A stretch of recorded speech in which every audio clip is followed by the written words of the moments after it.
Salut YouTube et bienvenue sur BingeFlixers. Alors aujourd'hui dans cette nouvelle vidéo, nous allons parler de la série Netflix Formula One Drive to Survive. Donc c'est vrai qu'habituellement j'ai pas l'habitude de faire des vidéos react sur des séries reportages tout simplement, mais là j'avoue que j'avais plutôt envie quand même, étant donné que c'est une série qui moi personnellement m'a redonné totalement le goût à la Formule 1. Il faut savoir que je regardais la Formule 1 quand j'étais quand même beaucoup plus petit, quand c'était encore sur TF1, donc c'était vraiment une autre époque. C'était pas forcément terrible non plus parce que ceux qui regardaient la Formule 1 quand c'était sur TF1 doivent savoir de quoi je veux parler par rapport aux pubs qui tombaient toujours au mauvais moment. C'est-à-dire que il y avait la course, il y avait la pub et on revenait de la pub et là il y avait eu 2 sorties de piste, il y avait eu un drapeau rouge, enfin c'était un bordel complet à chaque fois qu'on revenait des pubs. Donc c'est vrai que c'était pas forcément la meilleure époque. Et c'est vrai qu'après quand c'est passé sur Canal+, moi tout simplement j'avais pas Canal+, donc j'ai arrêté de regarder à ce moment-là, j'ai arrêté de suivre. Et ce qui m'a vraiment redonné envie de suivre la Formule 1, c'est la série Formula One Drive to Survive. Et je crois que c'est le cas de pas mal de gens. Voilà, ça a donné quand même envie à pas mal de gens de regarder la Formule 1. Je crois qu'il y avait eu des chiffres comme sur la part d'audience chez les jeunes, donc chez les 18-25 ans. Il me semble que c'était de l'ordre de 25% d'augmentation suite à la sortie de Formula One Drive to Survive. Donc c'est quand même une série qui a eu un impact assez fort sur les jeunes et sur leur goût pour la Formule 1. C'est évidemment une série qui a été bénéfique pour la Formule 1. Et voilà. Et moi personnellement, après avoir regardé ça, j'avais qu'une envie, c'était de regarder des courses de Formule 1. Pourtant, c'est pas ce qu'il y a le plus intéressant quand on sur le papier, quoi. Regarder juste des voitures passer en boucle, faire des tours, mais il y a vraiment une compétition derrière qui est hyper intéressante, la compétition des écuries et les pilotes au sein même des écuries, ça donne vraiment une compétition très particulière parce que donc pour ceux qui connaissent pas trop la Formule 1, il faut savoir que il y a des écuries en fait, et chaque écurie a 2 pilotes et 2 voitures qui concourent pas toutes les semaines mais qui concourent régulièrement sur des week-ends, qui font des courses régulières sur les week-ends et ils s'opposent comme ça. Chaque pilote au sein de l'écurie est en compétition, mais en même temps ils sont dans la même écurie, donc ils doivent travailler ensemble pour essayer de ramener le maximum de points à l'écurie. Et il y a 2 classements, il y a à la fois le classement des écuries qui s'appelle le classement des constructeurs et il y a le classement des pilotes où chaque pilote individuellement reçoit des points chaque week-end. Et c'est en ça que je trouve moi personnellement que c'est vraiment une compétition très particulière que j'adore suivre, vraiment que j'adore suivre. Et voilà, et j'ai commencé à regarder la Formule 1 donc en 2020, la fin du championnat 2020, donc j'étais pas vraiment très assidu parce que voilà, c'était fin 2020, c'était la fin du championnat, je connaissais pas encore vraiment sur le bout des doigts tous les pilotes, toutes les écuries, enfin voilà, donc je regardais mais sans plus quoi. Et j'ai vraiment recommencé à regarder suite, je crois que c'était la saison 2 du coup de Formula One Drive to Survive qui revenait sur le championnat 2020.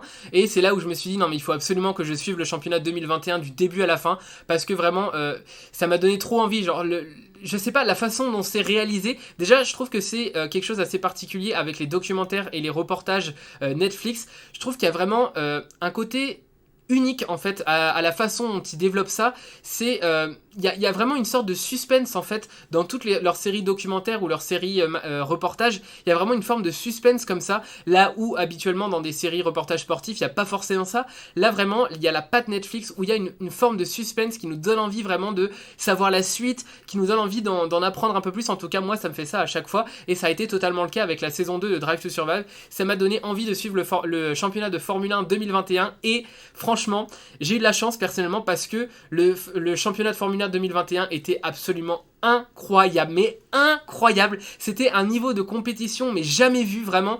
Même j'ai des potes qui regardent la Formule 1 depuis des années, franchement ils ont adoré le championnat de Formule 1 2021.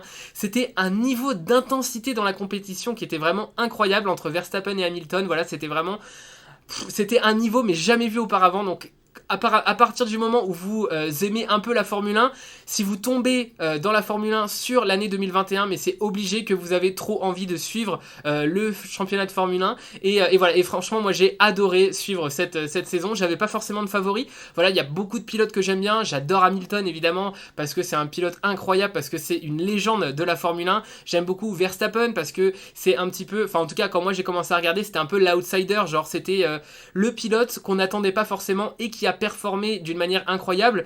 Et bon, je sais qu'il y a beaucoup de personnes qui n'aiment pas Verstappen parce qu'il a un style de pilotage vraiment très agressif, toujours à la limite des règles, vraiment parfois même qui dépasse un petit peu les règles. Mais voilà, il a un style de pilotage très particulier et c'est aussi grâce à lui qu'il y a eu cette compétition en 2021 parce que c'est le seul qui a réussi un peu à concurrencer Hamilton en dehors du copilote, en dehors du deuxième pilote Mercedes en fait. Donc c'est vraiment le seul qui a amené ce niveau de compétition là contre Mercedes, et c'est ça aussi qui fait que j'aime beaucoup ce pilote. Évidemment j'aime également Esteban Ocon et Pierre Gasly, voilà les deux pilotes français, je suis obligé de les adorer, enfin voilà j'ai trop envie à chaque fois qu'ils performent. D'ailleurs cette année Alpine, ils sont tous les deux chez Alpine, donc qui est aussi un constructeur français, et ils performent plutôt pas mal pour l'instant, en tout cas pour le début de la saison. Donc vraiment voilà, ces deux pilotes que j'adore suivre également. J'aime beaucoup Charles Leclerc aussi, voilà, le fait qu'il soit francophone et chez Ferrari forcément ça aide. C'est un petit peu tous les pilotes voilà que j'aime bien. J'ai pas un pilote favori, j'aime bien aussi Norris et Russell un petit peu moins, mais voilà c'est aussi des pilotes que j'aime bien. Donc voilà, il y a pas mal de pilotes, j'ai pas forcément de favoris, mais c'est vrai que rentrer dans la Formule 1, enfin re-rentrer on va dire dans la Formule 1 en 2021, ça a été pour moi un tremplin incroyable qui m'a donné évidemment trop envie de suivre la suite. Et la suite au championnat 2021, c'était évidemment déjà le championnat 2022, mais la saison 3 de Drive to Survive, voilà, c'était vraiment, je l'attendais avec impatience parce que je voulais un résumé de cette saison qui avait été folle. Je sais que Canal+ font des résumés tous les ans, le résumé Canal+ est toujours vraiment génial. Là il était hyper intéressant, hyper plein de suspense, parce que même si on savait ce qui allait se passer, la façon dont c'est tourné, voilà, il y a toujours une forme de suspense. Et j'avoue que la saison 3 de Drive to Survive m'a un petit peu déçu. Je trouvais qu'elle n'était pas à la hauteur de l'intensité du championnat de Formule 1 2021. J'en attendais plus, en tout cas, de Formula One Drive to Survive 2021, enfin la saison 3, surtout quand j'avais vu la saison 2 qui... Alors j'avais pas suivi le championnat de 2022, mais la saison 2 de Drive to Survive m'a vraiment donné envie de suivre la Formule 1, et la saison 3 m'a un petit peu déçu. Je trouvais que c'était pas forcément très bien réalisé, parce que déjà... En fait, il faut savoir que le format de Drive to Survive est un petit peu particulier, c'est-à-dire que... ça va suivre à la fois des pilotes, ça va suivre à la fois les écuries, et ça va essayer de suivre chronologiquement le championnat, mais c'est pas toujours le cas. Donc ça fait que dans la saison 3, en fait la chronologie était hyper importante, parce que Hamilton et Verstappen étaient tout le temps au coude à coude dans le championnat, mais vraiment tout le temps. Et le fait que... ça soit un petit peu mélangé. Après, je comprends aussi qu'on puisse pas faire une saison entière sur juste Hamilton et Verstappen, même si ça méritait une saison à part entière. Je trouve que c'était un petit peu, en tout cas pour moi, c'était un peu brouillon dans le format de la saison 3 de Drive to Survive. Voilà, c'était un peu... Le fait que ce soit chronologiquement pas toujours très bien respecté, le fait que on essaye un petit peu de montrer tous les pilotes, mais que on montre pas forcément les meilleurs moments. Par exemple, je trouve que la victoire de, je crois que c'était Esteban Ocon qui a gagné le Grand Prix, qui a gagné un Grand Prix, je trouve que c'était pas forcément bien mis en avant. Enfin, c'est tellement quelque chose d'exceptionnel. Alors après, oui, il y a un peu le chauvinisme qui parle aussi, le fait que ce soit un Français qui ait gagné. Évidemment, on a envie qu'on en parle encore plus, mais je trouve que c'est tellement quelque chose d'exceptionnel dans le championnat de Formule 1 que ça aurait mérité peut-être d'être mieux mis en avant. En tout cas, voilà, c'était, je trouve, un petit peu décevant à ce niveau-là. Voilà, on pouvait en attendre un petit peu plus en tout cas, mais voilà. Après, c'est vrai que dans la saison, dans les saisons qui suivaient, notamment pour le championnat de Formule 1 2022, il faut savoir déjà que le championnat de Formule 1 2022, quand on a vécu le championnat de Formule 1 2021, il paraissait un petit peu mou. Voilà, c'était une domination totale de... Enfin, totale. Voilà, c'était quand même une très très très forte domination de Red Bull, qui avait quand même largement la meilleure voiture, même si Mercedes n'était pas encore très très loin derrière, mais... Voilà, Mercedes et Ferrari, on sentait que c'était quand même un petit peu mou, quoi. Voilà, comparé à Red Bull a vraiment roulé sur le championnat. Donc forcément, il y avait beaucoup moins d'intensité dans le championnat, et ça s'est ressenti dans la saison 4 de Drive to Survive, qui est sortie donc début d'année 2023. D'ailleurs, les chiffres de Drive to Survive sont jamais vraiment exceptionnels, ça tourne toujours autour des 20-25 millions d'heures vues par semaine. C'est pas forcément exceptionnel, et c'est pas forcément non plus influencé par le championnat de F1. Par exemple, en 2021, le championnat de F1 était incroyable, mais les chiffres de Drive to Survive étaient toujours aux alentours de 20 millions d'heures vues sur la semaine. Et en 2022, même si le championnat 2022 était beaucoup plus faible, la saison 4 de Drive to Survive a fait à peu près autant d'heures vues que la saison 3. Donc c'est vraiment pas influencé par l'intensité du championnat, et pourtant on pourrait penser que ça l'est, mais je pense que, comme j'ai dit auparavant, le fait que le format soit un petit peu particulier et ne retranscrivent pas vraiment cette intensité, cette émotion qu'on peut avoir, je pense que c'est un frein aussi au développement de Drive to Survive. Alors après voilà, c'est quand même des chiffres assez élevés pour une série sportive, notamment une série de documentaires déjà, c'est quand même des chiffres pas mal pour une série documentaire, mais en plus une série documentaire sportive, c'est vrai que c'est quand même des chiffres assez élevés, mais voilà, je trouve que ça ne retranscrit pas cette intensité qu'on peut avoir dans les championnats, et je trouve voilà que la saison 4 de Drive to Survive était également décevante, pas de la même manière que la saison 3 m'avait déçu, mais voilà, j'ai quand même été un petit peu déçu de la saison 4. Même chose, je trouve que la façon dont on essaye de monter des rivalités entre les personnages, entre les différents pilotes, bah voilà, je trouve que c'est pas forcément hyper bien fait. Je suis un peu déçu de ça. Je trouve qu'on essaye trop de monter des fake rivalités. Alors après, c'est sûr, quand on ne suit pas, disons, assidûment le championnat de Formule 1, ça peut être intéressant aussi, ces rivalités, de les avoir dans Drive to Survive. Mais quand on suit avec assiduité le championnat de Formule 1, ben, on voit quand même que c'est vraiment très monté, que voilà, on reprend des radios de certains Grands Prix qu'on met à d'autres Grands Prix pour essayer de faire croire que ben, voilà, il y a une grosse rivalité entre les deux personnages, entre les deux pilotes, pardon, alors que ben, c'est pas forcément le cas dans la réalité. Il n'y a pas forcément... Enfin oui, bien sûr, il y a toujours une rivalité entre chaque pilote, mais la façon dont c'est construit, bah, c'est un peu une rivalité malsaine entre guillemets dans Drive to Survive, dans la façon où c'est monté.